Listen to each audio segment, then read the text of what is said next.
Welcome to the Lee Etzler Show, a weekly wrap-up and analysis of Churubusco High School Football.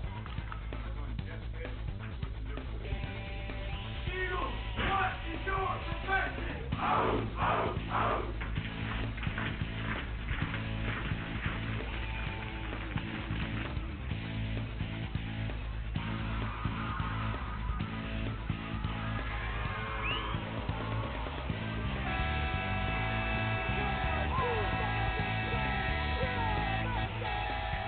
And now your host, Big Daddy Don Hyatt.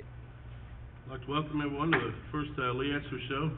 Coach, you're in your 9th season here at Churubusco, and from a display of your team's performance Friday night, looks like another good year ahead of you.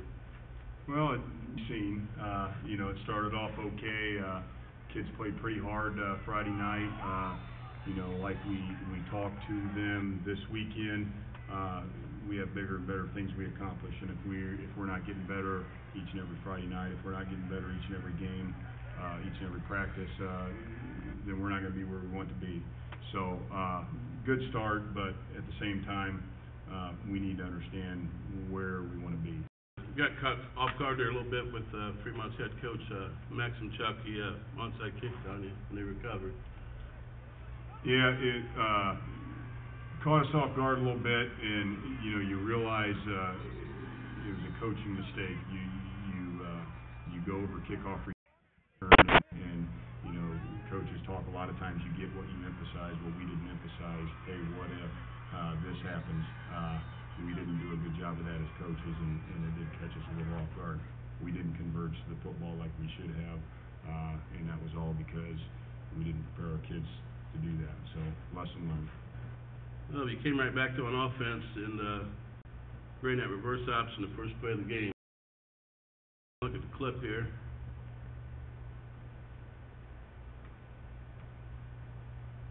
You got Percy come around, gets the ball first, hands off to Lefevre, and Lefevre pitches to Monk about the 50-yard line. In fact, my wife was asking me about that play and how you get them to do that, and we actually practice it. It's designed as a double handoff, and we practice the pitch. Now we tell them, you only pitch it if it's you and one other guy, and you don't want them to pitch the ball in traffic. You don't want them to pitch the ball in a hectic situation.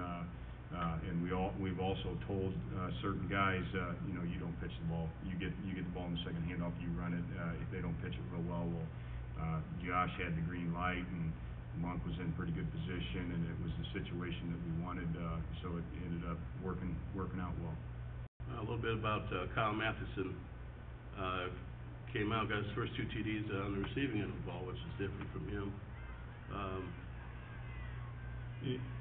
And that's some of what we wanted to threaten this year. He is an outstanding athlete, for us. And last year had 1,800 yards rushing. Well, putting him out in the position, adds another dimension for other teams to worry about.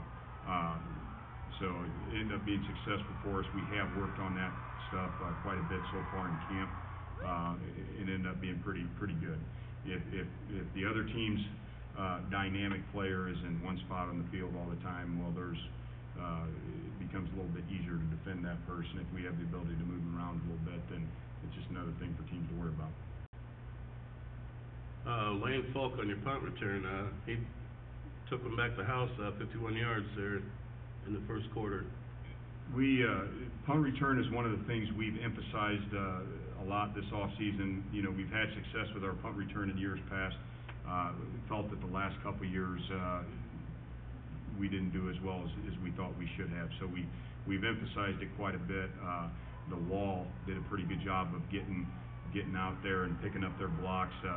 It wasn't a great punt, so by Lane, fielding the ball and getting out to the Wall, and also Kyle Monk made a real nice block at the end of the Wall to spring it for a touchdown. Speaking about Kyle Monk, he picked his 13th pass off of his career, new school record. He had an awesome game. Had a lot of good hits on defense. and played a good game of quarterback also. He's an outstanding football player for us, and has been an outstanding leader, and he works extremely hard, and said quite a few times this offseason, you're going to see pretty good things from him on both sides of the ball. He made quite a few demoralizing hits to the other team, and we preach big hits, and we like that sort of thing, of course, and it fires up our kids and takes the will away from the other team, and he's probably the biggest hitter we have. So when he does those things, our crowd likes it, our kids like it. It's pretty demoralizing for the other team, so keep Kyle around here for a little while. Defensive line, pressure from them the whole game was just outstanding. I mean, they were in the quarterback's face the whole game long. Did a pretty good job, and like we've said before, I'm not sure up front defensively. Last year was our strongest part of our defense. Well, this year we feel it can be. We have some kids with a desire. We have some kids with a little bit of size. We have some kids that are physical and also can run. So they do a pretty good job. We're not where we need to be yet, and we kind of pointed that out in film here today and through the weekend. We're not where we need to be yet, but we definitely think our defensive line can be a pretty good group for us. Along with that, too, beating them 46-0, you had a chance to get a shot at look at your younger players, too.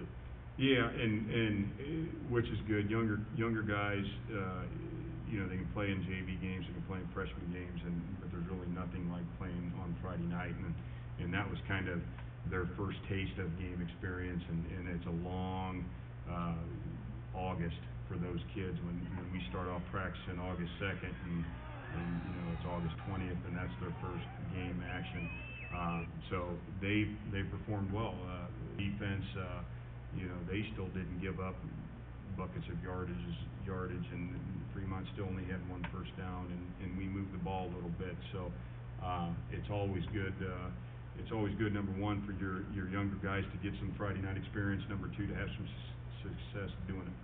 Okay, looking ahead towards Central Noble, always a big game with rival Cougars. The Eagles lead the series 21-20. We've won the last 6 meetings, but it's the longest matchup also on the Busco schedule. The worry is, and this kind of goes along with our first few games, we've been fortunate enough to win for a number of years in a row, win our first, whatever it is, 4 or 5 games in a row. So there's a number of teams we've beaten for quite a few years in a row. Well, which is good, but the bad thing is, the thing you worry about is, Central Noble rivalry game. Do we want to beat us? And if the question is, if the answer is no, well, then you need to be concerned. We played Fremont last week and kind of took their will away from the game from some hitting and a couple big plays on offense, and all of a sudden their will's taken away from the game. We've gotten into trouble in the past with a team we expected to hit them, and we expected them to lay down. Well, when a team comes in and fights back, and we're not ready for it, that can be a worry. We've had we've been fortunate to beat them the last 5 or 6 times. They are a young team this year, and and we've seen them on film. With a young, inexperienced team, there is such a huge improvement gap between weeks 1 and weeks 2.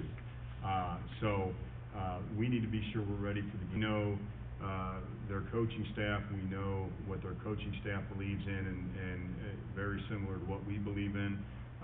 So we expect them to come out swinging next Friday night. If we're not ready for it, then we could be in trouble.